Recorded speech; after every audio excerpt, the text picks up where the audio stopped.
não tem jeito para desenhar, não tem jeito para as ciências, não tem jeito para a matemática. Eu acredito que isso é tudo mentira. Nós precisamos é de descobrir a porta de entrada, que é a paixão no outro. Ao ler, e ao ler cada vez melhor, a nossa forma de pensar muda.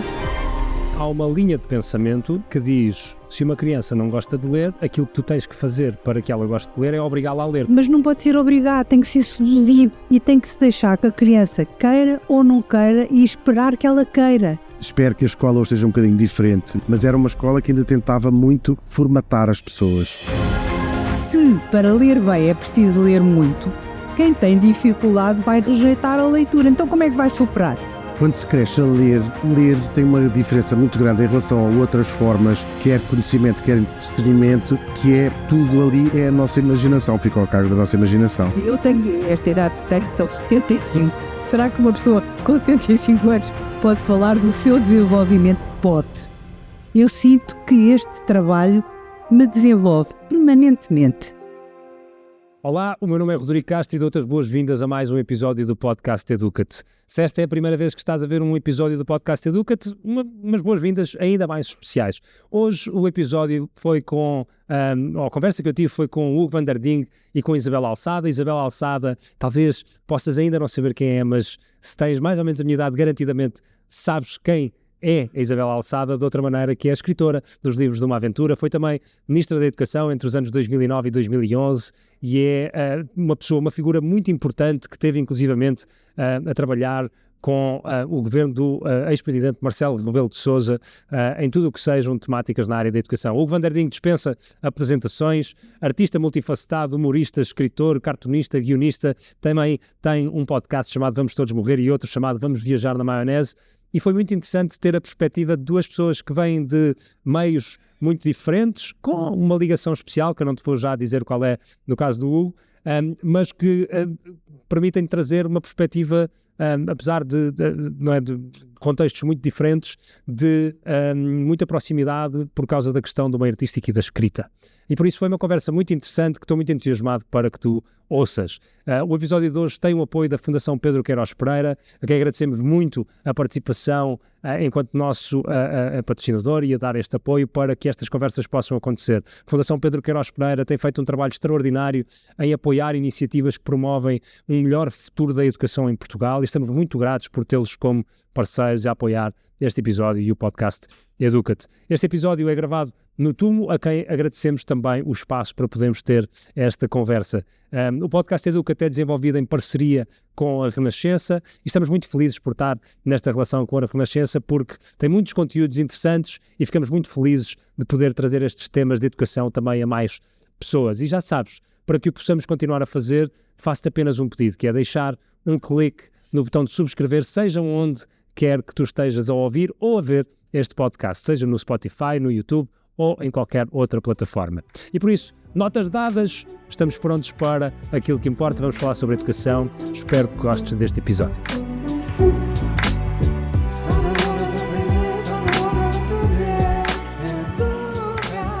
Mas eu acho que esse lado se calhar ajuda muito pessoas como eu, por exemplo, que é para criar a relação emocional com a história. Ou seja, não história no termo isto é histórico, mas história no sentido de há uma narrativa, que é o que estás a dizer, se aquilo puder ter uma envolvência na qual tu te inseres, nem que seja emocionalmente, tu estás a participar. Vou falar, pai, recomendaram-nos uma coisa que é uma história sobre o primeiro carro que entrou em Portugal. Foi o Conde Avilés, sim, é incrível. de Cacém. Ele vivia em Santiago de Cacém e comprou um carro, foi a Paris comprar o carro. Foi lá e tal, comprou o carro, depois com um amigo que era francês, depois voltou e o carro veio. E tive lá um meio desastre de aviões. Quando foi buscar no carro, Acho que já estamos no ar, não já? Então vamos aproveitar, vamos ouvir esta história do início, Isabel. Esta que estava a contar, o primeiro carro que apareceu em Portugal. É do Conde Avilés? E estamos a falar de que ano? Foi no final, ainda foi no final do século XIX, agora eu não tenho a data certa, só que se tivesse posso ver para dar a data certa, não me apetece. Final do século XIX. É 97, acho que é um bocado assim.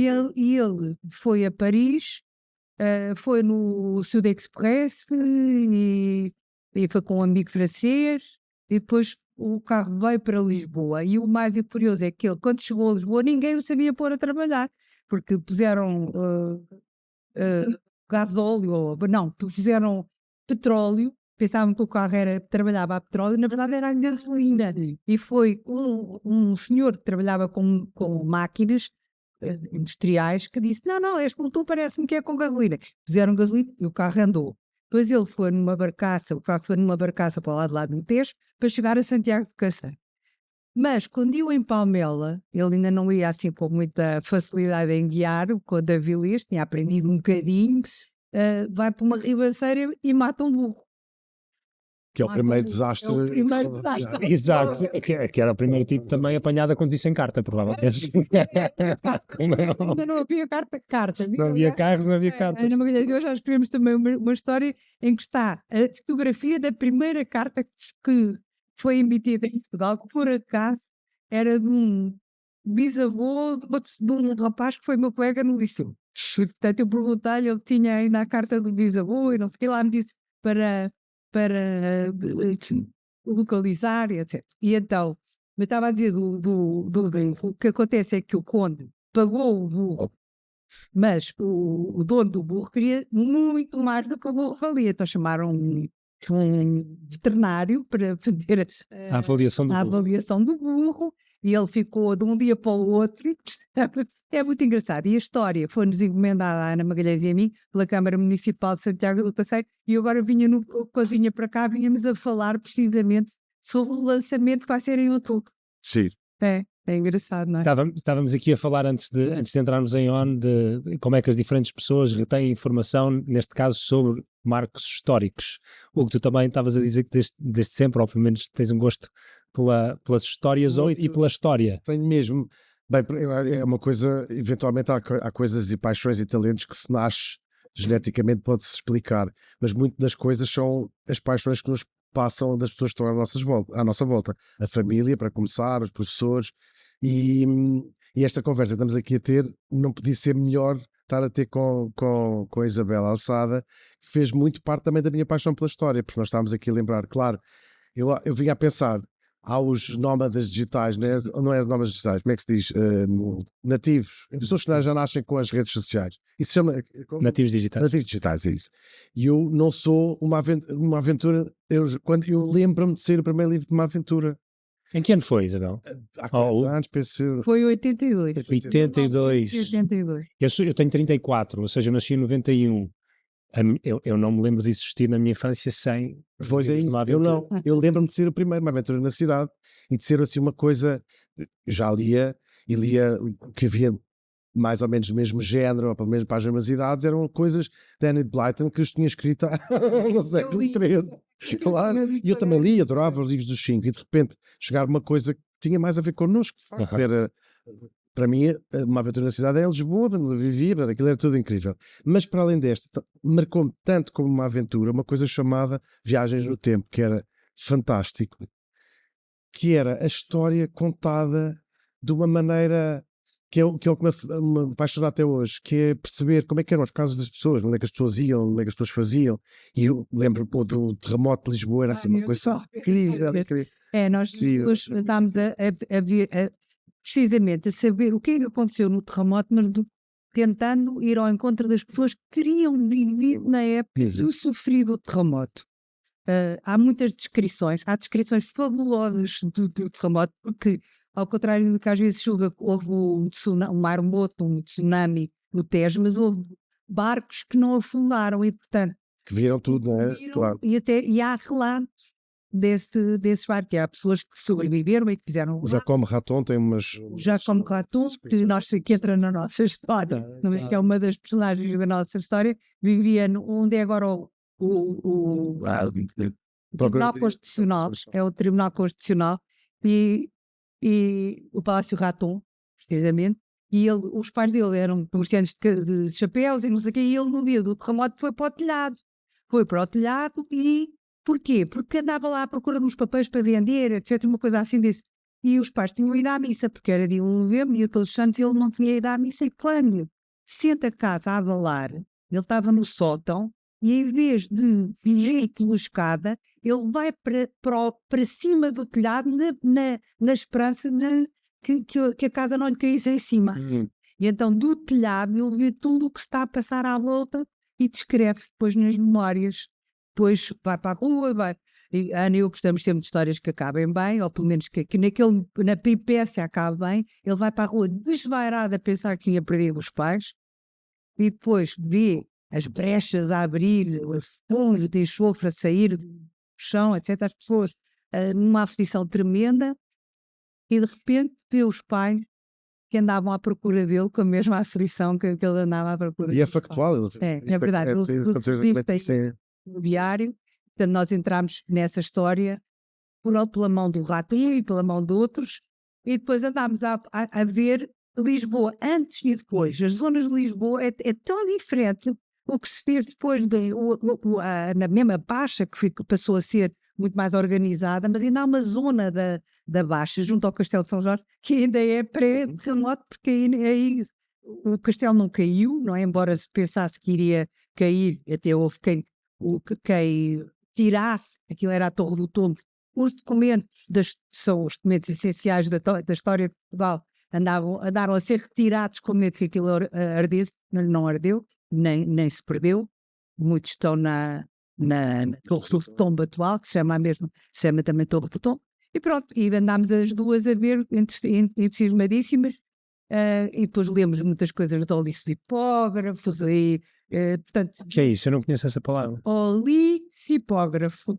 Eu às vezes nas aulas, agora vou-lhe dizer, já que estamos a falar também sobre a educação, por exemplo, havia um aluno que dissesse, eu nunca ouvi essa palavra, e diz, então diga. Olicipógrafo. Não é bom dizer uma palavra sobretudo porque fiquei nervoso, porque é uma palavra difícil. Olicipógrafo. Olha, a segunda já diz melhor. Olicipógrafo, isso deve ser alguém que escreve alguma coisa. Sobre Olícipo, quem é? Lisboa. São os especialistas de Lisboa. E é muito engraçado. Nós andei a um Olicipógrafo, que é o Diogo Matos Sequeira. Nós andávamos em Campo de Ourique, depois também nos inspirámos numa família que vivia ali em Campo de Ourique, que era amiga do Marquês de Pombal. O Marquês de Pombal, andámos atrás dele, ele não saiu, ele não foi à cama durante 3 dias a tentar organizar, e por isso às vezes eu admiro muitas pessoas que vão às catástrofes, ajudar quem está, tentar organizar, tentar com cabeça ver o que é que se pode fazer para salvar o máximo que for possível, sobretudo as pessoas, mas depois também o resto. E é muito engraçado. Nós andávamos ali à volta e de repente ia-me sempre parar para o Matos Sequeira. Acho que era eu. Mas e é impossível, como vimos aqui esta descrição, é impossível, quando as pessoas põem paixão numa coisa, não ficarmos fascinados a ouvir, como estávamos os dois aqui a ouvir a história. É mesmo verdade. E eu fico muito a pensar em relação à escola, a importância tão grande de ter professores com paixão sobre um determinado assunto, que eu acho que isso até condiciona, sem nós sabermos, muitas vezes, o nosso futuro profissional e as nossas paixões, às vezes até pessoais, os nossos hobbies, etc. Por contraponto àquelas coisas que nós somos ensinados, e às vezes o professor com menos talento, eventualmente, que não temos jeito, essa coisa tão perniciosa que é o jeito, não tem jeito para desenhar, não tem jeito para as ciências, não tem jeito para a matemática, isso é tudo, eu acredito que isso é tudo mentira. Nós precisamos é de descobrir a porta de entrada, que é a paixão no outro. Eu vou dar só um pequeno exemplo muito idiota. Eu tirei a carta estando a falar há pouco do Conde de Avilés, tirei a carta há pouco tempo, há 2 anos. E já tinha começado, foi a 4ª vez. Não porque tivesse chumbado, mas desisti sempre daquela chatice que é o código da estrada. Eu ia a 2 aulas e dizia, não estou para isto, não me pagam para isto. E à 4ª consegui, e agora tenho a carta, porque isto é a prova como qualquer assunto se consegue ser apaixonado. Apanhei uma professora que era vidrada no código da estrada, amava. Ela saltava a explicar. E quando se entra numa rotunda. Incrível. Mas é mesmo, e quando se põe paixão no que se está a fazer e a dizer, nós ficamos, eu confesso que bebia as palavras daquela pessoa. Então vamos ver se o Hugo sabe. Hugo, qual é a velocidade máxima que um caminhão pode circular na autoestrada em Portugal? Sim, eu aprendi, mas não respeito. Só aprendi para o exame. Caminhão? Por acaso não faz ideia, deve ser bem 90 ou 80. Não, deve ser bem 80. Não faço ideia. Eu não, caminhão não, conduz caminhões. Você não é professor, mas como é que um professor te faz uma pergunta, sabe a resposta? Não, isto é para avaliar os dois. Eu acho que a prioridade deve ser quem chega primeiro, quem se consegue entrar. Não é quem está na rotunda, é quem se consegue meter. Mas sabe... Eu tirei a carta com 18 anos e estava grávida. Eu tive a minha filha com 18 anos. E o exame, eu pensei que eu chumbar, por causa do código também, porque não tinha ido às aulas exatamente como e o professor disse-me assim, você não vem às aulas, vai chumbar. E eu estava na faculdade, pensei que estava no primeiro ano da faculdade, vou estudar sozinha e consigo safar-me nisto. E fui para lá nervosíssima, com medo do vexame de chumbar naquilo. Por acaso não chumbei, por uma sorte, mas enfim. Mas estava já agora, em relação a viagens no tempo, vou só dizer uma coisa que não resiste, até se cá não parece muito bem eu dizer isto, porque é quase gabar-nos, a Ana e a mim. Houve uma vez uma leitora que nos escreveu o seguinte, eu quando estudo História de Portugal não consigo lembrar-me de quase nada. Quando leio os vossos livros das viagens no tempo, não consigo esquecer nada. E nós ficámos, não era bem assim, era até melhor, mas nós ficámos, porquê? Porque nós tentamos construir uma narrativa em que tenha uma lógica interna e que as pessoas estejam lá, em que o leitor sinta que está a viver aquilo quase com as personagens. Isto é o que tentamos, não quer dizer que consigamos. Consegue, assim. A cena que Para alguns conseguíamos, mas para outros não conseguimos. dá muito trabalho fazer isso. Ou seja, para a Isabel claramente ser apaixonada por aquilo que diz e pelas histórias que conta é natural. É natural. É natural. Eu acho Tem que um ser, professor que se queira colocar nesse papel e onde isso não seja natural é mais difícil. E depois com toda a carga que tem que enfrentar de avaliação, de currículo, do que quer que seja. É sempre flexível. Se as pessoas tiverem autonomia, capacidade de decisão, podem sempre ajustar. As pessoas às vezes pensam que são muito seguidistas. Sempre geri o currículo quando era professora. Claro, eu também dei aulas num período de maior liberdade que agora, o que é uma coisa incrível. Porque agora há talvez mais controle daquilo que os professores fazem. Será que há? Só que Ninguém está dentro da sala de aula. Não há, não. O único controle que há é depois as provas de exame, quando há exame. É o controle externo. Certo, eu lembro, eu tive um explicador de matemática, o professor Quintas, tomava cachimbadas dentro da sala de aula, à janela, era assim um professor com pé grande. Saudades. já não se podia, mas o resto Está a ver, era irreverente. o professor Quintas era assim, e o Quintas, eu a minha primeira profissão, já não sei se a primeira ou se a segunda, mas queria ser professor de matemática. E eu estudei num colégio até ao 9º ano, e a minha nota máxima, a matemática até ao 9º ano era tipo 65%, aqui dar em porcentagem. Quando fui para o liceu público, para a escola pública, a minha nota máxima durante 2 anos foi 10,5. Aliás, eu fiquei retido um ano no liceu porque anulei as disciplinas porque não ia passar a matemática, ia ficar só com a matemática pendurada. E fui para explicações para o professor Quintas. E o professor Quintas era uma versão semelhante ou equiparável à sua paixão pelas histórias, mas pela matemática. E não só pela matemática, mas pelo ato de ensinar. Diria, pelo ato de ver os outros aprender. Pois, isso é que é muito importante. E o Quintas conseguiu.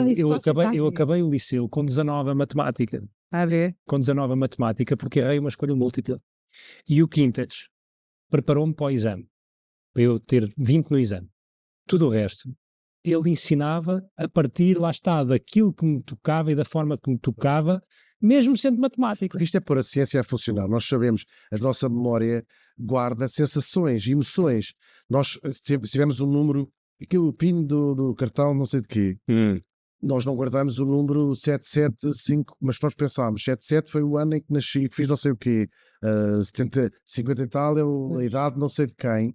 É assim que nós guardamos as coisas, porque nós guardamos de facto. Mas sabes que há uma vertente, e gostava de perguntar isso à Isabel, há uma vertente na área da educação que se expressa na temática da leitura, relativamente à competência que uma criança desenvolve para a leitura, que se relaciona com o tempo de leitura. Com a experiência que tem. Exato. Leitura. E então há uma linha de pensamento que diz, se uma criança não gosta de ler, aquilo que tu tens que fazer para que ela goste de ler é obrigá-la a ler, Isso porque é quanto péssimo. mais ela ler, mas isto há uma linha de pensamento que é assim. É verdade, mas não pode ser obrigado, tem que ser seduzido. Tem que se deixar que a criança queira ou não queira e esperar que ela queira. E tentar com ela, não é para ela nem que encontrar alguma coisa que lhe desperte esse gosto. Sim. Isso é, se quiser, o caminho. E, na verdade, logo que as crianças aprendem a ler, elas têm que ter muito treino de leitura para poderem adquirir a competência. E esse treino é dado, nunca se consegue fazer tudo na sala de aula, nunca. Claro. Ou a pessoa lê por si própria depois e vai treinando e encontrando um caminho, ou então nunca se desenvolve ao nível que nós dizemos que são um adulto com competência alta de leitura, com literacia, como agora se chama, não é? Portanto, a aprendizagem inicial é muito importante e depois é o treino que permite as pessoas irem consolidando, não é só consolidar, é desenvolvendo. A nossa língua quantas palavras tem? Vamos lá ver se vocês sabem, agora faço a entrevista. Tem umas Nunca boas puseram dezenas esta de milhares, não me sei, mas tem umas boas dezenas Bem, de no milhares. dicionário, 20 mil, 30 mil. 350 mil, ou entre 350 e 380, conforme os dicionários. Depois, nós usamos na nossa. Um adulto culto tem uma utilização passiva de 100 mil. Está a ver? Pode ter. Na linguagem cotidiana, nós usamos 10 mil palavras, mas mesmo 10 mil palavras é imenso. E para chegar ao nível de conseguir ler automaticamente uma palavra, só ler automaticamente uma palavra, é preciso juntar as letras. muito treino. Não é só. São as letras, são os dígrafos, são. As sílabas, são milhares de sílabas. Há sílabas com 5 letras. Há sílabas com 4, com 3, com 2, com 1. Há sílabas com 5 letras? Sim, transparente. É uma palavra até muito gira, não é? Transparente. Há muitas há sílabas com... Quão importante é que é... Isabel disse uma coisa que eu acho que pode ficar perdido, que é o ato de aprender a ler, de exercer a competência de literacia, não pode ficar na escola apenas. Não é só. Eu gostava também de ouvir. Eu gostava de ouvir você. Eu acho que o próprio contacto com o objeto livro, é isso. Desde bebê, desde que se nasce, dele estar à volta, até fisicamente, claro, isto agora depois depende também das circunstâncias, mas ver os pais ler tem é fundamental. Ver os avós ler tem mas se os pais e os avós lerem, mesmo assim pode ser leitor. Mas claro, evidentemente, não é? Sim, claro. Agora, realmente, se a pessoa for educada num ambiente de leitor, é mais natural que a pessoa também tente. Nós imitamos, a imitação é o princípio da educação também é muito importante. Agora, a questão é, se para ler bem é preciso ler muito, quem tem dificuldade vai rejeitar a leitura. Então como é que vai superar? Isso é que é a questão. Porque há miúdos que entram na escola quase já a saber ler ou passado pouco tempo já estão a ler. Pois há muitas situações. Agora, aqueles que têm mais dificuldade têm que ser o quê? Muito acarinhados e muito acompanhados. E a pessoa tem que os ouvir. Não pode ser, e isso que estava a dizer esse professor Quintas, o que ele fazia era ouvir os alunos e ir ao encontro daquilo que eles... Eu acho que se eu tivesse que descrever alguma sensação ou experiência de ter contactado com aquele ser humano, foi ter-me sentido visto. Pois, é isso. E é essencial. E agora, vejam bem a situação. Nós termos turmas que não há outra hipótese. De 20, ainda ontem estava um colega, professor, a dizer que tinha 28 alunos do primeiro ciclo. 28 é bastante, não é? E de quantas nacionalidades? Agora com muitas nacionalidades, alguns têm. Mas o problema é que cada um tem que sentir que é o único na sala para poder, e o professor tem que estar atento e captar os sinais que lhe permitem perceber que aquele precisa de uma ajuda especial. Mas, Isabel, eu gostava de saber como é que foi a tua experiência enquanto aluno também, porque é possível sentirmos todos vistos dentro de uma sala de aula? Tu és artista, entre aspas, ou seja, tu hoje expressas-te numa sociedade altamente produtiva de uma forma que é muito pouco produtiva convencionalmente, ou seja, há muito menos pessoas se calhar a terem uma carreira como a que tu tens, fazes podcasts, estás na rádio, lês, falas, escreves, pensas, fazes desenhos. Sim, não há uma carreira para isso. Eu não posso dizer que não era visto escolas. Não posso mesmo dizer, era muito visto, porque acompanhava, eu hoje consigo também analisar-me psicologicamente aquela criança, e de facto tinha uma capacidade de aprendizagem, não era o único, não era um gênio, não estou a dizer que seja um gênio, mas de facto era muito rápido, e isso causava, como é muito comum acontecer nas crianças, o desinteresse absoluto. Assim que se percebe a primeira vez o que é que está o assunto em questão, partimos para outras coisas, não é? E eu tive a sorte de ser muito bom aluno e portanto não tinha a minha indisciplina, e era relativamente indisciplinado no sentido das piadas, das gracinhas, não era mal criado, não é? E compensava uma coisa com a outra. Os professores perdoam-me mais quando se é bom aluno em disciplina do que não. Mas adoro a graça de dizer, hoje a minha profissão é fazer tudo aquilo que os adultos diziam em criança para eu não fazer. É um bocadinho o que eu acho. Que tem a ver, eu já fiz o liceu há bastante tempo, não é? Mas espero que a escola hoje esteja um bocadinho diferente, e acredito e quero, mas era uma escola que ainda tentava muito formatar as pessoas, porque é mais fácil gerir um grupo homogéneo. Pois é, mas nunca é homogéneo. A Isabel estava a dizer. Ou tentar pelo homogéneo. Sim. Eu lembro sempre de uma história. Eu lembro-me, desculpa só acabar, eu lembro-me de sentir essa frustração no fundo de quando queria ir por um caminho diferente, e eu fazia perguntas que depois, como já tinha esse historial de ser engraçado, quando queria ser levado a sério, queria mesmo perguntar, se calhar ir um bocadinho, então, e como é que era as casas de... E eu já ouvi falar já como Ratão, e isso era sempre muito, muito cortado, porque é disruptivo. Não é só porque o professor está com a preocupação de que todos avancem, não é? E depois, se há um miúdo que é eufórico, era eu. Está sempre a falar assim, e que está a falar e que diz não sei o que, o professor diz: está bem, mas agora espera aí, deixa os colegas. Agora, como é que numa aula em que as pessoas estão todas, não é, numa sala, e a fazer em princípio o mesmo tipo de trabalho, se pode diversificar? Pode. É um grande desafio, não é? Pode. Conforme a gestão da sala de aula. A pessoa não pode, às vezes tem que explicar para todos, e depois diversificar o tipo de trabalho que eles vão fazer, conforme aqueles que são capazes de fazer sozinhos, que até vão mais longe, e aqueles que precisam de nós, professores, para os ajudar naquele momento.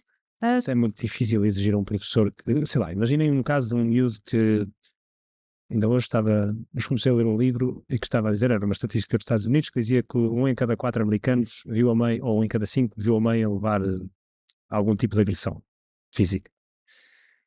1 em cada 5, vamos assumir, numa sala de 25, podem ser que estão lá 5. Como é que nós podemos pedir a um professor? Imaginemos que esta estatística até é válida, que eu imagino que possa não ser, mas vamos dizer que até é metade disto. Pois. Existem 3 miúdos numa sala de 28 que ontem à noite viram a mãe a ser amassada. Sim, nós estávamos aqui a falar num mundo um bocadinho. Como é que nós podemos pedir que um professor tenha a disponibilidade e a capacidade para estar fisicamente presente durante aqueles 45 minutos de aula, ou a hora, o que seja, estar a acompanhar os desafios que aquele miúdo está a enfrentar naquele dia? Consegue, isso aí tem que haver, claro, tem que haver. Que não existe. Existe já mais, apesar de tudo já há mais. Mais já significa que existe. Não existe. Não existe. Ela é muito otimista. Vamos lá meter aqui. Eu vou dizer. Não vamos estar a ser demasiado. Eu confio nos professores e confio na capacidade que as pessoas têm e não estou a dizer isto por razão nenhuma, porque eu não tenciono voltar à política. E, portanto, estou a dizer isto. É muito difícil porque a pessoa pensa fazer uma coisa e quer dizer, é de tal maneira observado aquilo que se faz e de tal maneira questionado que depois o ritmo de execução é muito lento e a pessoa aborrece. Eu gosto de ver, eu sou muito... Resultados. Eu gosto de ver resultados. Tive lá 2 anos, já foi? Tive 2 anos. Eu gosto muito de uma coisa que vocês os dois conhecem bem, que é claquete, ação. Adoro. E ver o resultado. E vocês veem o resultado do que fazem. Agora, no trabalho político, o resultado é muito mitigado. Eu acho que não é só na política, acho que na educação no geral isso é muito é verdade, mas nós vemos os resultados dos alunos e temos... Eu conheço esse senhor, certamente, que escreveu esse livro, o Adelino Calado. Sim, conheço, sim. Era professor e diretor de uma escola em Passo de Arcos, não é? Carcavelos. Escola Secundária de Carcavelos. E o Adelino pregava, entre aspas, uma forma de gerir a escola que era exatamente isto, a ação claquete. Mas é muito difícil e é preciso... Não, mas deixa-me dizer, de uma sala de aula, nós podemos, eu imagino, há um tema, e agora vão trabalhar individualmente, 2 a 2, 3 a 3, 4 a 4, o que quiserem os grupos. E eu vou-me sentar com os que preciso. E os outros têm E autonomia. os outros têm autonomia para fazer o trabalho deles, mesmo durante aquele período de tempo, está a ver? Eu vou ver como é que... Eu vou-me sentar, nem é para explicar, é para ver como é que ele está a fazer e para ir guiando, Eu percebo, está a ver? eu percebo. Agora, Mas tenho imensas questões. Diga. Já. Aí peço-me a falar de um nível de ensino mais novos. E básico. quando se vai para um nível maior, como é que se pode... Não vou responder porque é uma pergunta que não tem resposta, mas é como é que se pode garantir que aquelas 25 ou 30 pessoas que estão ali, que têm já 15 ou 16 anos e que estão prontos a irem navegar o mundo sozinhos dos adultos, que estão a aprender de facto alguma coisa, que está a ficar alguma coisa e que não seja aquela coisa tão perniciosa de estudar para um exame final e acabou. Sim, não conseguimos garantir. Não conseguimos. É muito desafiante. É muito essa questão. desafiante. Eu estou a falar dos mais pequenos, porque vou-vos dizer, é que tudo se joga pelos Depois mais começa pessoalmente. Porque os que têm mais dificuldade quando são mais velhos foi porque durante a primeira fase não foram acompanhados. Eu gosto muito de uma parábola que é os sociólogos e psicólogos, que é a parábola dos talentos. Quem menos tem, menos avança, e quem mais tem, mais avança. E, portanto, a distância entre eles vai se agravando se nós não ajudarmos aqueles que têm menos. E isso julgo que nós podemos fazer melhor, mas não temos alternativa para fazer turmas diferentes, porque realmente, senão o sistema educativo está-me assim confortável do ponto de vista financeiro. Nós temos que ter, Pois, claro. não é? Às vezes questiono, com as redes sociais nós temos acesso à maneira como as pessoas escrevem português. Por exemplo, só para dar um exemplo do mais... Escrever a nossa língua corretamente, eu acho que é o entry level de ser uma pessoa. Se calhar não é, mas... Quer dizer, não, agora parece que as pessoas não sabem ler e escrever, não são pessoas. Não, mas o que eu quero dizer é a básica das competências. E eu penso, toda a gente, já esta geração, toda a gente fez pelo menos 12 anos de escola, não é? Como é que é possível? O que é que falhou aqui? Nós falta de treinos. O que falhou foi a falta erros de gravíssimos de Mas, treinos. Isabel, há uma pergunta que eu gostava de lançar aqui para a discussão, que é, Isabel disse uma coisa que é, temos que acompanhar o miúdo onde ele está, que é muito válido, e eu faço um bocado advogado do diabo, Faça muito bem. mas subscrevo a 100%, eu sou um humanista por definição, mas acho que ajuda também a fazer um bocadinho os contrapontos. E há uma idade na qual os miúdos terem limites é muito importante, não é? E um miúdo não tem capacidade para decidir se quer ou se não quer. Ou seja, compreendo o argumento de que é preciso encontrar um miúdo onde ele está, ou o jovem, 14 anos, 15 anos, 16 anos, 17 anos, seja o que for, para conseguirmos moldar a realidade em que ele se encontra, aquela que é mais benéfica para ele. Por outro lado, há momentos em que é preciso dizer, é assim, ponto final. Porque hoje em dia, com a informação e com o acesso às redes sociais, a malta acha que pode fazer tudo o que quer. Não, Depende. No caso da leitura, por exemplo, depende daquilo que se quer. E lá quiser está, que uma se pessoa passarem aprenda- menos tempo a ler, não vão ter tantas competências de leitura mais à depende do que frente. se queiras fazer. Se quiseres que as pessoas sejam competência a ler, que significa ler mecanicamente, rapidamente, ou escrever, o ato mecânico de ler, mas se tu quiseres seduzir as pessoas para a leitura futura, em adultos, aí não sei se nós temos um caso. Os nossos maiores escritores, assim considerados, não é? Os nossos clássicos, seja da Agostina ou essa, têm o drama de ter sido obrigado, das pessoas serem obrigadas a ler no liceu. E há muitos adultos que fogem de ler, acham a Agostina uma coisa, ou acham o essa uma coisa, ou o Camilo, e se pergunta assim: qual foi a última vez que leste um livro do essa ou da Agostina? Eu tinha 15 anos no liceu. pois, que nunca mais leram porque se calhar a forma como aquilo foi abordado também. Sim, foi esse caso. Pois, claro. Há muita resistência à E há muitos adultos que vão pegar nos maias foi hiper traumatizante. Mas é um livro incrível. Não Se alguém disser, é um segredo que tens que se descobrir. Mas e há tantos adultos que a gente vai conhecendo, dizem assim: peguei num livro, o Mandarim, por exemplo, porque há coisas, se calhar os mais é capaz de ser o Mandarim, pois digo. Agora, vamos chegar Mas é a mesma missão, é uma espécie de uma relação que ficou comprometida. Pois é. Porque não Mas sei isso é algo que a escola não falhou aqui. Não, mas aqui é Mas o Plano Nacional de Leitura, que eu, na altura, quando foi lançado, quer explicar só o que é para quem não sabe? o Plano Nacional de Leitura era era um projeto nacional, digamos, nacional, mas que o cerne é na escola era ler na sala de aula livros que as crianças gostem. E conversar com elas sobre os livros, não a fazer grande trabalho sobretudo não a fazer trabalhos de gramática nem nada disso, fazer ir da leitura para a compreensão da leitura, o que o autor quis transmitir. Comunicar a partir da leitura, ou seja, a realidade que o autor reconstitui através da escrita. E isso é que é empolgante. O que os leitores fazem quando procuram um romance ou até um livro informativo é o que é que eu vou aqui buscar que me interessa. Não é o que é que eu vou aprender, é o que é que me interessa, o que é que me dá gozo. E o prazer, sim. Exatamente. E às vezes está a ler um livro, está a gostar imenso. Eu agora estou a ler um livro que se chama Azul da Prússia, do Amadeu Lopes Sabino. O livro é magnífico. Ele é difícil porque tem muitas referências culturais, difícil no sentido, para professores, é ótimo para professores porque os professores têm aquelas referências, muitas daquelas referências. Depois anda de geração em geração e não sei o quê. Eu estou absolutamente encantada com o livro, porque, primeiro, ele logo no início dá-nos personagens com quem nós podíamos conversar, como estamos aqui a falar com os três.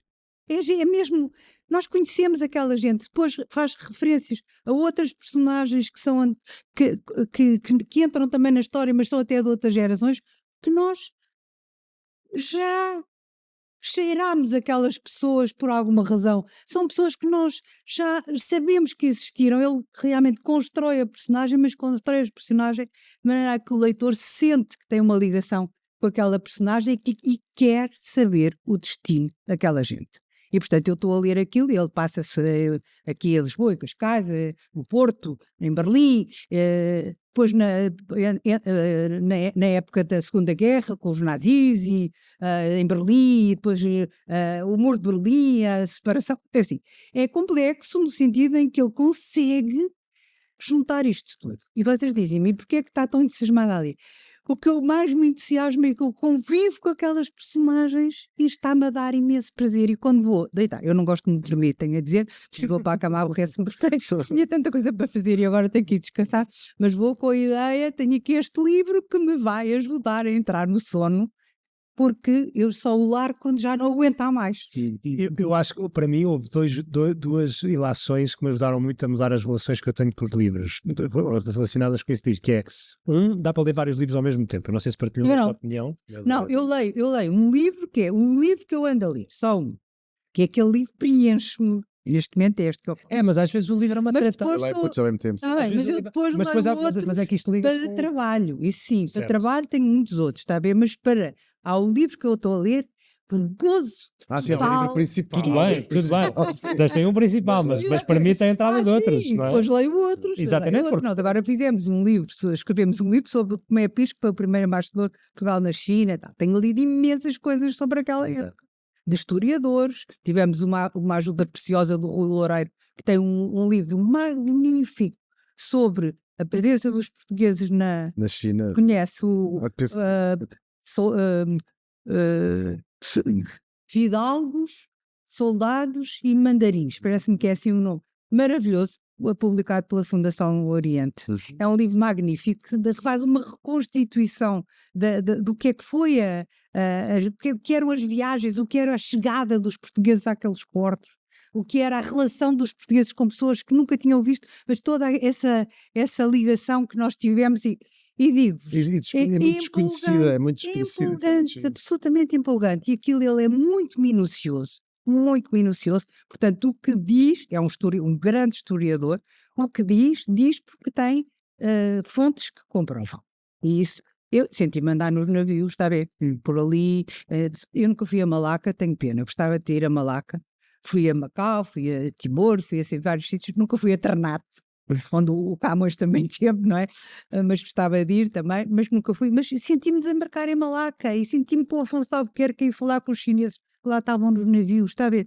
Mas isso é uma competência criativa também, não é? A capacidade para nós nos transportarmos a partir daquilo que eu acho que tem a ver uma coisa que é um...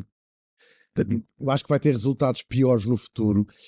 Quando se cresce a ler, o ler tem uma diferença muito grande em relação a outras formas de quer conhecimento, quer entretenimento, que é tudo ali é a nossa imaginação, fica ao cargo da nossa imaginação. Quando nós vemos, até pode ser um documentário incrivelmente bem feito, um filme maravilhoso, estas séries fascinantes dos dragões e tudo mais, que até são muitas delas históricas, inspiradas na história da Inglaterra, por exemplo, como era o caso da Guerra dos Tronos. É tudo fantástico, são incríveis. Não há ali qualquer espécie de trabalho imaginativo da nossa parte. Acha que Nós não? Se a pessoa for imaginativo, mesmo assim consegue meter alguma sim, coisa. mas quer dizer, mas é mínimo, Mas, na nós verdade, sabemos como é que é o os livros é muito difícil. tudo está tudo em branco, É, está é tudo verdade. para nós Eu lembro-me quando eu adorei os livros do Harry Potter, foi assim o meu primeiro, assim, talvez a saga que eu me lembro de ler. Não li O Senhor dos Anéis, li-me de meter o despertador para ir ler. Está a ver? É isso é que é o grande leitor. Não, mas é isso. Essa ideia quando nós dizemos. É interessante, porque eu, como eu estava a dizer, mete-me essa à frente, eu até fico com comichão. Há certas mas obras, tu e depois há outra ouça, coisa que é Claro que é uma experiência Mas diferente. depois dessa o experiência. julgamento que eu sinto sobre o que é que eu vou ler. Mas agora não vai isso estar ninguém a ver se acabaste de ler os meias ou não podes não acabar também. Exato. Não, vale, não acabar. Mas eu acho que as pessoas, e eu coloco-me nesse papel, não é? Mas olha, sabes que o que falavas, essa ideia de quando muita gente diz assim, gostei mais do livro, quando são filmes, quando são livros que são muito importantes para nós e que vemos adaptados ao cinema, quando nós dizemos essa frase do gostei mais do livro, tem muito a ver com, porque nós criámos todo aquele universo, não é? E o filme ficará sempre aquém da nossa própria imaginação. Eu adorei, eu lembro-me de ler os livros e tinha o que estavas a dizer, a criatividade cá dentro tornou tudo aquilo real. Sim. Não é? A imaginação deu caras, deu formas às caras, deu cheiro. Construiu florestas, Tudo navegou em tudo lagos. tinha uma imagem. E eu lembro-me de, depois vieram os filmes e de facto houve um bocadinho essa distopia entre aquilo que tu criaste e aquilo que tu estás a ver. E é engraçado, a minha ex-namorada, eu tinha ela adorava o Harry Potter também, mas ela não via os filmes, eu dizia, pá, da altura vais ter que ver comigo, eu adoro isto, e ela dizia, não vou, porque eu tenho a imagem, eu já experimentei e não quero mudar essa imagem. E de facto, eu acho que os livros têm esse potencial, não é? Depois, depois contamina ao contrário, nunca mais vais deixar, vais para sempre ler aqueles livros com as imagens. E depois há uma outra coisa na leitura que é muito... não se deve impingir. Primeira regra, não se deve impingir livros. E a ideia de ter uma educação toda muito pautada por um programa quase... um programa de leituras, péssima ideia. Nós, no Plano Nacional de Leitura, quem escolhia os livros? O professor com os seus alunos. E eles é que iam ver o que é que queriam dentro ler. daquela lista ser uma coisa assim. Não, havia uma lista enorme, não é? E mais, aconselhava. Eu próprio tenho 2 livros. E a própria lista dizia que se não gostar de nenhum, escolha outro. Porque o que interessa é que eles gostem. E que seja adequado ao nível de leitura. Porque uma das outras coisas que acontece é que às vezes é um estilo fantástico, mas se as pessoas não conhecem ou o vocabulário ou aquilo que aquele vocabulário alude. Porque nós lemos e a imaginação trabalha como? Quando a nossa imaginação consegue reconstituir, com base no vocabulário e nas frases dadas pelo livro, alguma realidade. Se nós não temos nada que se relacione com aquilo que ali está, não conseguimos. E por isso às vezes até por exemplo, as crianças que estão no jardim de infância, elas olhar para um livro são capazes de imaginar. Porquê? Porque se tiverem uma vivência familiar, falam muito e têm muita experiência. Elas acham que estão mesmo a ler. É isso. Se não têm, é mais difícil. E por isso é toda uma... A leitura tem muitos patamares e muitos estratos, é como se fosse uma cebola, tudo ali. E outra coisa é que ao ler cada vez melhor, a nossa forma de pensar muda.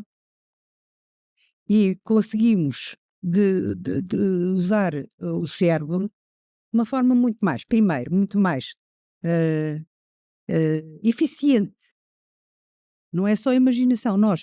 Quando se faz a leitura, exige que haja um treino do cérebro para usar as zonas do cérebro que são mais adequadas para aquela atividade e nós nascemos sem isso pronto. Isso é quase o que se chama a criatividade, no fundo. Não, é quase que chama uma formatação do cérebro para que vai usar até há umas lendas muito engraçadas que é como se fossem sinais e há sinapses que permitem ler melhor aqueles sinais, ligá-los a sons e os sons a conteúdos, a objetos de pensamento. Portanto, é a léxico. O léxico portanto, nós temos o significado, depois toda a parte do conteúdo da mensagem, e isso são pelo menos 3. É sempre um triângulo. E as pessoas precisam de ter isso mais ou menos, enfim, ter enriquecido para poder ler bem. Depois vão treinando e à medida que vão treinando, a própria leitura lhes vai dando mais elementos, mas não podem ser muita novidade cada vez. Tem que ser pouca novidade cada vez. Portanto, se numa palavra... Isto é que se faz a repetição. Exatamente. E se numa página houver 2 ou 3 palavras que a pessoa não conhece, o que é que a pessoa faz? Tira por sentido. Agora vou dizer uma palavra que é da minha geração, marimba-se. Não se rala com aquela palavra e passa à frente, ou pergunta ao parceiro do lado o que é que isto quer dizer, como nós fazemos tantas vezes, ou antigamente no meu tempo às vezes ia ver ao dicionário se fosse mesmo muito, hoje vai-se ver à internet o que é esta palavra, e portanto a pessoa acaba por tirar, mas quem é que faz isso? Quanto muito perguntamos ao parceiro do lado, não é? E por isso não pode ter muitas palavras que impeçam que o texto seja... Às vezes acontece isso, eu, por exemplo, ler livros em italiano e espanhol também, para além de inglês e francês, que são línguas que domino melhor, mas o espanhol e o italiano nós não aprendemos formalmente, mas quase todos os portugueses conseguem ler livros em espanhol e italiano. E às vezes aconselho, sempre que se pode, ler um livro no original, não é? E às vezes fala um amigo ou uma amiga a dizer assim, este livro italiano é ótimo, não sei ler italiano. Sabes, vais ter que ler 10 primeiro até aquilo de facto é muito maçador a leitura lenta, quando nós pensamos nas palavras. Porquê? Por causa da fluência. Claro, não é? Massa nós muito. Temos a compreensão, mas nós conseguimos do ritmo. Muito, claro, e com a prática, agora li 10 livros de italiano, aquilo começa a ser uma coisa muito mais natural. Isto agora lembrei-me, o exemplo que é o equivalente de nós em adultos com uma língua estrangeira, que será com as crianças quando estão a aprender português. E o truque é sempre não estar a tropeçar em cada palavra que não conhecemos. Não vale a pena. 2 frases a seguir vais perceber e depois chegas ao fim e dizes, afinal, como é que eles morreram todos? Fazemos uma história melhor. Eles morreram todos de repente. Eu falo de mal francês. A minha mãe viveu em França 20 anos e a forma como ela me tentou ensinar a ler francês era dar-me os livros do Tintin. Sim. E o Asterix e Obelix, que todos os meus amigos gozam comigo que eu digo Asterix e Obelix, não digo Asterix e Obelix. Asterix e Obelix. Fica sempre a ouvir, mas recentemente com esta... E digo Tantan. Tantan, exato. Tantan e Milou. Mas eu recentemente com esta companheira com quem estive, ela falava francês e aprendeu a falar francês maioritariamente pela leitura e tentou ajudar-me a desenvolver a música também é um ótimo papel. Também, que era uma das coisas que ela dizia, claro, que de facto faz muito sentido. Sim. E que é isso que tu estás a trazer, não é? Quando tu te expões à língua de uma forma curiosa, mesmo que não entendas tudo, tipo, se não levas isso muito a peito, entre aspas, não é? Se estiveres confortável com a ideia, ela pôs-me a ler uns livros de... Como é que se chama aquela autora que faz de livros de crimes, de detetives? Agatha Christie? Exato. Mas era em francês, não? Não, mas se calhar era uma... Eu acho que era um em francês. Francês há uma Maigret, pode ser os inspectores Maigret. Já nem sei. Mas eu lembro-me de estar a ler a cena e daquilo ter alguns detalhes sobre como é que o crime estava supostamente a ser feito e eu pensar, bem, eu estou a perceber metade da mensagem, o resto eu tenho que... Inventar. Claro. E era um jogo divertido. Sim, é muito divertido. Eu agora, eu penso mais nestas, eu estou a ouvir com tanto interesse a Isabel e a sua enorme experiência e conhecimento em relação, sobretudo, a esta fase da aprendizagem. Verdade. Eu acho que apanho um bocadinho as pessoas nas coisas que vou fazendo e mais ou menos é contando histórias, que é o que eu gosto de fazer. Eu acho que apanho as pessoas numa fase depois da escola, ou seja, são os adultos que me procuram muitas vezes e dizem assim, há tanta graça ao programa, X ou Y, se eu tivesse tido um professor na escola assim, às vezes dizem isto. E eu acho que há ali uma certa, porque eu sou divertido, digo coisas divertidas e eu falo das coisas com muitos disparates no meio, mas eu acho que há ali um engano, acho que tem muito a ver com a nossa própria idade e a nossa própria experiência. quando nós, se tu fores ler os Maias hoje, claro que já não és a mesma pessoa e tudo aquilo vai ressoar de uma maneira completa. Não leio. Não te metas nisso. Não te metas nisso. Não é. O que eu digo é, mesmo a história, a nossa bagagem, o que já lemos, o que já vivemos, os sítios onde já tivemos, em muitos dos sítios da nossa história de Portugal, por exemplo, que é o exemplo do que eu fiz agora há pouco tempo, nós já tivemos naqueles sítios, já tivemos no Mosteiro da Batalha, já tivemos no Palácio em Guimarães, no Palácio dos Bragança. Ganhamos todo esse mundo e então os nossos próprios olhos são diferentes. E por isso é que eu acho que, terminando a escola, e agora já somos adultos e temos 17 ou 18 anos, nós temos também responsabilidade de nos educar, de nos cultivar, não no sentido quase arrogante da coisa, não é? Verdadeiramente. Eu às vezes penso que pena alguém que não sabe, nem que seja um bocadinho, eu sou de letras, um bocadinho da astrofísica, de perceber as estrelas, onde estão os planetas. Eu penso muito, ou até as conquistas espaciais que vamos fazendo e os satélites, sou fascinado com isso, não sendo de letras, e penso tanto, não conhecer história, pode ser pela rama, não é? Não saber a história do sítio onde nós nascemos e vivemos, não conhecer um bocadinho do que está para trás, não conhecer os grandes clássicos, os clássicos são mentes brilhantes que nos deixaram essa herança, ou não perceber um bocadinho do céu, é não ter toda a experiência humana no seu completo. E isso faz-me pena no sentido que pena, estão a perder, assim, que pena. Não percam, não percam isso, porque é fantástico, é um manancial de possibilidades, não é? Pronto, que essa não se cansam de ler a dada altura. Nunca. E acho que leio todos os dias da minha vida mesmo. Nunca me canso. Também. Todos. Posso-me aborrecer de um livro que não estou a gostar. Isso eu não acabo. Eu amo os livros que não acabo. Eu acho que sim, a Agostina, eu li. Claro. Então, eu às vezes penso mesmo assim: não, estás a chatear. Às vezes, olha, há certos romances históricos. Falas com o autor. Olha, Isabel, estava agora aqui a contar esta história, não quero ver esta história. Mas agora vou-lhe dizer: há certos romances históricos em que a pessoa está a ler a história, quer saber o que é que aconteceu àquelas personagens, não sei o quê, e depois enfiam-nos com informação histórica porque o autor a tem e quer pô-la ali. Salta a parede. É martelo. Exato. E isso diz, mas porquê que eu quero estar... Não quero saber o que é que está a acontecer às personagens, não quero agora estar aqui. Porquê? Porque um livro bem construído é da narrativa que deve vir a exigência da informação. E não é porque o autor quer dar a informação que ela lá está. Não. Se é um romance, é o romance que deve ter a predominância. É o enredo do romance e a necessidade do romance é que exige que o autor ponha lá alguma informação para ajudar o leitor a reconstituir o contexto, não o contrário. Sim, porque certamente há aquela frase, há quem escreva para ter coisas para dizer e há quem escreva para dizer coisas. E é um bocado isso, não é? Não, mas é também a construção estrutural da narrativa, não é? Porque se a pessoa sente isto está-me aqui a impingir isto porque não sabia como é que havia de meter e depois de qualquer maneira, não pode ser, tem que ser. E já leram livros que nos deixaram desconfortáveis? Claro. Em muitos sentidos, sim. Agora, por acaso, lembro-me.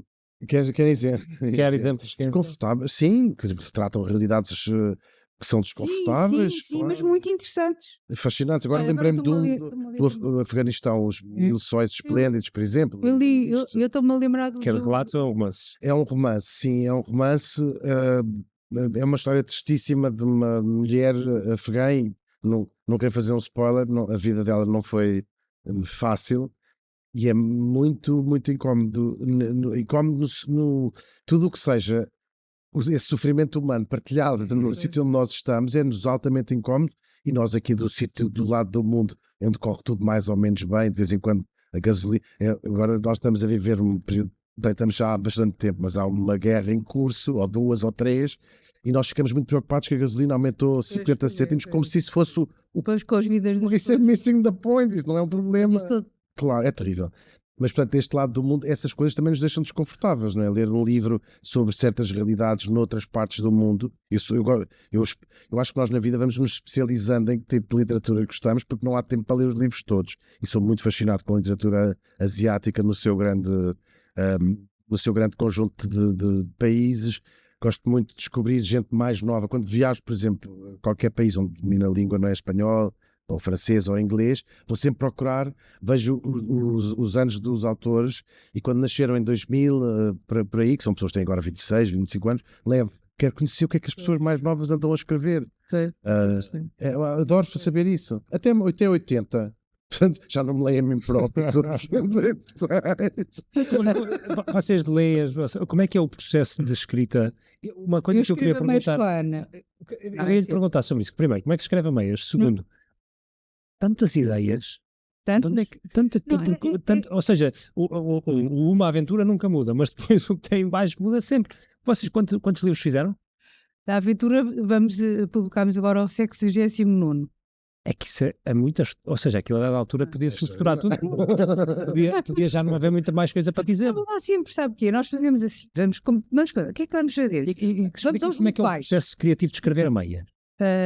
Uma vai dizendo uma coisa, outra, e vamos escrevendo à medida que falamos. Quando faz assim, não escrevem à mão. Escrevemos à mão. Escrevem à mão. Sim, à mão, e depois passamos para o computador. Mas estão as duas a olhar para o mesmo papel? Mas a Ana tem a caneta, a Ana é que tem geralmente a caneta, e depois mandamos. Então estão meio que a ditar o texto uma à outra? Exatamente, estamos a editar o texto uma à outra. Vão completando. Mas temos o. É que não é muito usual, não é? Uma pessoa escrever livros a meias, tipo fazer uma música com a banda. Escrever a meia no sentido de escrever uma parte ou assim é mais comum. Exato, escrever um capítulo, escrever o outro. Muito fascinante. Sim. Nós temos primeiro, combinamos muito bem e fazemos, porque está a verdade, onde é que vêm as ideias? Nós pensamos, onde é que vai passar a história? Vai aqui, vamos lá ver. Vamos aos locais, fazemos um bocadinho tipo jornalista. Falamos com pessoas, observamos, tentamos captar ali o espírito daquele lugar. Nós agora fizemos uma história que se passa em 3 sítios, que é na Foz do Douro. Fomos lá falar com um senhor que é professor de mergulho e que foi mergulhador profissional, etc. E conversámos muito com ele sobre como é que ele fazia o mergulho, como é que era, como é que vinham recuperar, porque chama-se Em Busca do Navio Fantasma, a história. Depois fomos à Costa Nova para ver o navio Santo André, e fomos ver, e depois nós adoramos a Costa Nova porque tem aquelas casinhas, e depois, mas eu nunca tinha entrado em nenhuma casinha, tivemos a lata de pedir a umas pessoas que estavam lá a apanhar sol se podíamos ir ver a casa deles por dentro, e deixaram. Só me lembrava do filme do Nani Moretti, lembram que ela era realizador de cinema, e deu-lhe na cabeça. Eu queria ver as casas. O homem foi dizer que queria que a casa dele era ideal para um filme. Podes ver? E entrava nas casas todas, mesmo uma maluqueira. Depois fomos. Já agora, como é que são as casas da Costa Nova? Aquela que nós vimos era linda, porque estava muito bem arranjada, tudo com muitas referências marítimas, com coisinhas. Era muito bem aproveitada, Pois estava muito bonita, a casa toda ela, as cores, tudo era. Portanto, tivemos sorte, se calhar há outras que não estão tão boas, mas aquela era mesmo muito bonita. E depois fomos ainda à Póvoa de Varzim, falámos com a comandante de Porto da Póvoa de Varzim e de Vila do Conde, que é uma senhora, e ficámos muito contentes. Eu pelo menos sou muito feminista, e fico muito satisfeita por ver que a nossa sociedade evolui no sentido de há atividades que tradicionalmente não eram muito de mulheres, e que as pessoas estão ali a fazer o trabalho com toda a capacidade que têm, é ótimo. E pronto, e depois juntámos as várias coisas, e depois fazemos um plano muito detalhado. Depois vamos escrever, o plano é um dia, mas mudamos e vamos fazendo assim, depois fazemos os diálogos, vamos escrevendo as peripécias. No outro dia estava a fazer uma conversa online com os alunos de Luanda. Isto também é muito engraçado, nós agora fazemos sessões online com escolas de outros continentes. E eu disse peripécia, e eles ficaram assim a olhar, e está a ver, eu estava do lado de cá em Lisboa, eles em Luanda, e eu disse: vocês não sabem o que é peripécia? Nem na cara deles que eles não sabiam o que é peripécia. Não sabiam. Então eu digo-lhes o que é. Disse. E depois, agora dizem todos em cor, peripécia 2 vezes, e eles disseram. Não é uma palavra. Não é uma palavra, e não é fácil dizer. Peripécia. É gira, é uma palavra gira, já não se usa. Usa. Talvez não seja. Tem alguma palavra favorita? Não, eu gosto tanto. Gosto muito, mas eu adoro a sonoridade, as palavras que nós herdamos do árabe, portanto, tradicionalmente as têm o AL, não é? Eu adoro a guitarra, eu não sei Não serve para muita coisa, senão para Acho que é estender a imenso. roupa. E para pôr o bacalhau de molho, que é uma parte cultural importante. Acho que não é lindo? Alguidar é incrível. É bonito, as palavras em A são muitas, água, A água é vida. Mas eu gosto de todas as palavras. por igual. Não gosto, acho que as palavras, que é a língua de facto é um instrumento Mas há umas tão palavras tão extraordinário. tristes. Eu gosto da palavra Estás a ver? Australopiteco. E É o A. Picantropos, gosta? Como é que é? Australopitecos e logo a seguir, a mim por associação, Pitecantropo vem era o bem- Pitecantropos. O que é o Pitecantrocos? Piteco é macaco, antropos é homem.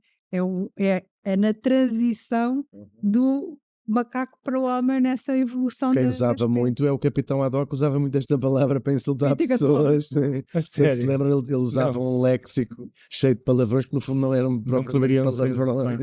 É incrível. Como é que é o teu processo criativo de escrita? Porque uma coisa que estávamos a falar em off é que eu estava a comentar que escrever para mim, apesar de ser uma coisa hiper libertadora, eu acho que é um exercício criativo que mais me esvai, emocionalmente, no bom sentido, mas consome muita energia. Tu estavas a dizer que não. Sim, eu escrever, depende do que eu estou a escrever. Por exemplo, Vamos Todos Morrer, fiz aqueles 6 anos na rádio, era diário, escrevia os meus textos, mas aquilo acaba por ser um bocadinho formulaico. Eu não tenho formação jornalista, mas acho que aquilo foi mais ou menos o que os jornalistas fazem. Tem um princípio, meio e um fim, e o resto era preencher com a história daquela pessoa. Isto eram biografias diárias de pessoas que tinham morrido, que faziam anos naquele dia que morreram. O trabalho de pesquisa é outro, né? Lia, via, aprendia, e depois o escrever nessa parte era uma coisa. Ganhei prática com 6 anos e era uma coisa relativamente fácil, como um jornalista escreve em pouco tempo um artigo, se tiver de fazer qualquer coisa que tenha acontecido 5 minutos antes, não é? Quando escrevo outras coisas, tenho menos preparação, ou seja, a minha preparação é interior, é o tédio, é a reflexão, é olhar o vazio, e não é uma escrita que seja tão planeada. Eu escrevo quase por instinto, não é? Vou escrevendo e fui aprendendo na vida e também lendo o que os escritores dizem, que é aquela história do talento tem que nos encontrar sentados à secretária, não é só esperar, tu espera ficar inspirado, não é? A inspiração não é o talento, a inspiração tem que, claro.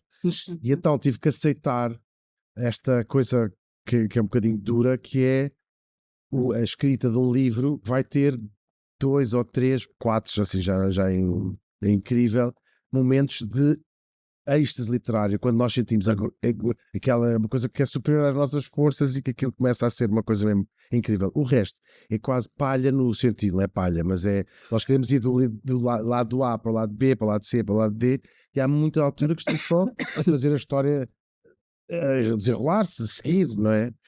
Por isso é que estou há 10 anos para dar por finalizado o meu primeiro romance, para grande desespero de mim. Há 10 Eu anos. evito.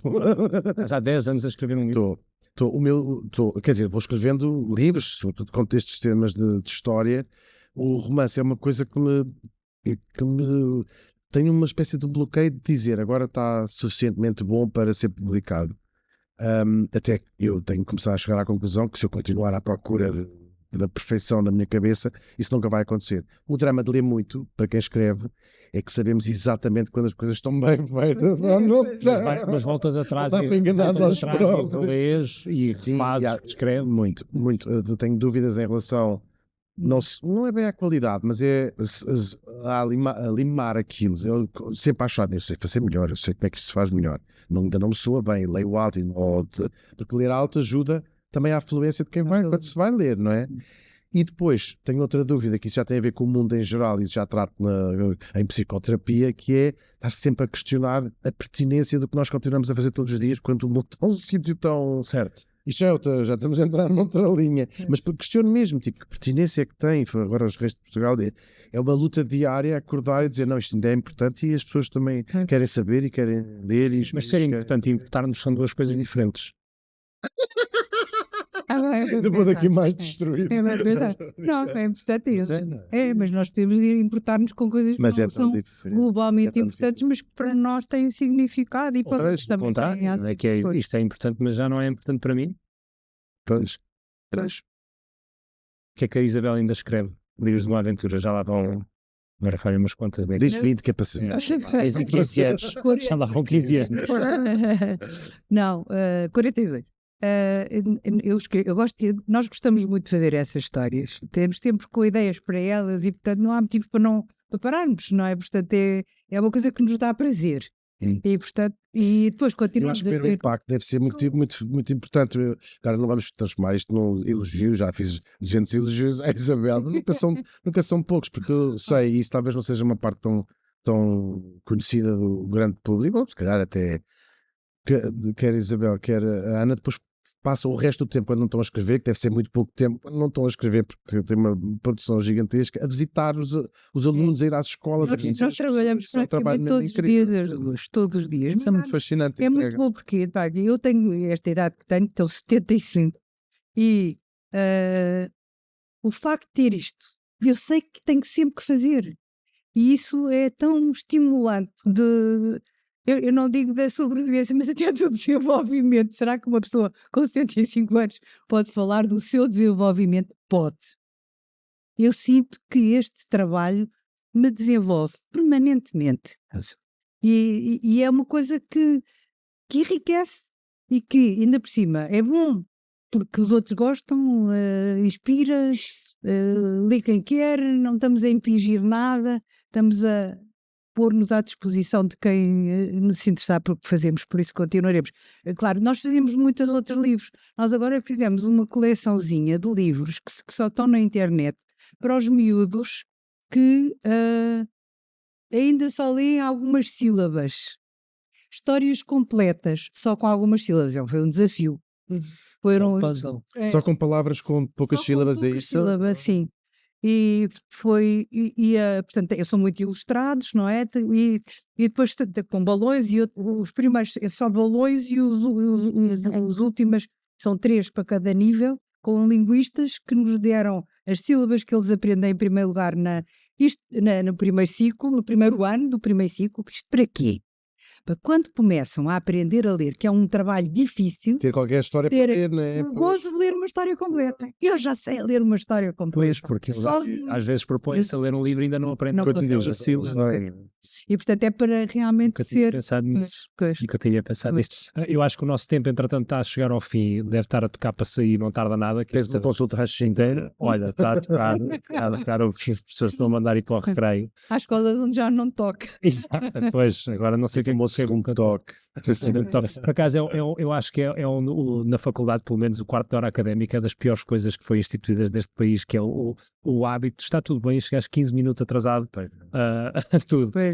Eu queria-vos perguntar uma coisa, se vocês pudessem voltar atrás do tempo e falar com a vossa criança que andou na escola, com tudo aquilo que vocês hoje sabem sobre escrita, sobre aprendizagem, sobre ler, que mensagem é que me dão a vocês próprios? Eu dizia assim. Continua. Não, eu dizia assim.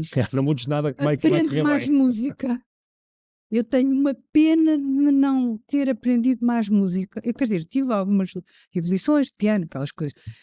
Eu adoro música, adoro. Ouço muito, todos os dias, vou muito a concertos, leio livros. Há bocado quando perguntou um livro que tem, por exemplo, eu li aquele do Julian Barnes, que é a vida do Shostakovich. Foi terrível. Só para quem está a ouvir este episódio e estás a sentir burro, eu estou-me a sentir burro desde o início. Mas conheço mesmo desses atores. Mas tem aqui milhões de aliás, eu nem sugestões de leitura. Nem percebi o nome, eu achei que estava a chamar o nome ao U. Julian Barnes é um Shostakovich é um compositor russo. Incrível.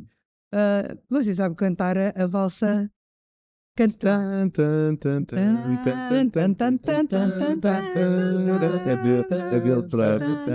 Vê como você conhece Shostakovich. Isso eu conheço isso, um filme do programa da Antena 2 do Luís Caetano. É um bocadinho inquietante esta valsa, não é? É muito. Muito inquietante. Ele teve uma vida terrível. Na União Soviética. Eu, a acompanhar, tinha um amigo que me dizia assim: o Shostakovich, porquê é que ele não emigrou? Eu dizia sempre, porque se calhar tinha medo que fizessem alguma coisa à família. Foi terrível aquele período para os criadores na União Soviética.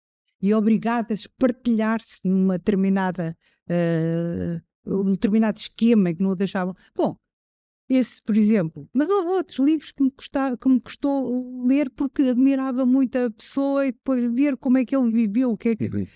e o Julian Barnes fez um romance muito interessante sobre a vida. É um romance meio biográfico. Agora, por acaso, não me consigo lembrar como é que se chama o livro, mas é fácil de encontrar. Chama-se o que é do mundo, não é? Não sei também não sei o livro. Não olhem para mim que eu não E tu, o que é que dirias à tua versão? Gosto muito de voltar atrás. Sim, gosto muito de voltar atrás e dizer que vai correr. Porque às vezes não parece, não era óbvio que fosse correto. Mas eu ainda queria dizer mais uma coisa, porque eu vinha com esta fisgada para dizer aqui no programa que era sobre educação. Eu tenho muita pena que não haja mais música no nosso sistema educativo, mais música à escolha, tal e qual como deve haver leitura à escolha, deve haver música à escolha, os meninos aprenderem música, trabalharem com música, haver bons professores de música, inspiradores, porque é o mais importante na educação, é inspirar. E outra, também vinha com duas.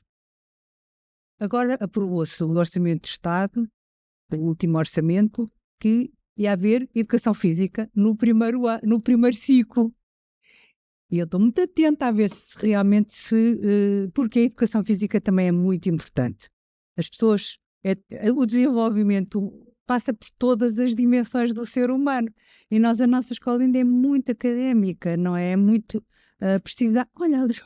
precisamos de educação física no primeiro ciclo, de educação física por quem saiba de trabalhar com as crianças e eu tive a sorte de ter desde os 4 anos, estou muito grata aos meus pais por me terem pela via do meu pai co-fundador do ginásio do Atlético Clube de Alvalade, andei lá desde miúda e estou muito grata, ainda hoje de manhã fui à ginástica. Muito bem.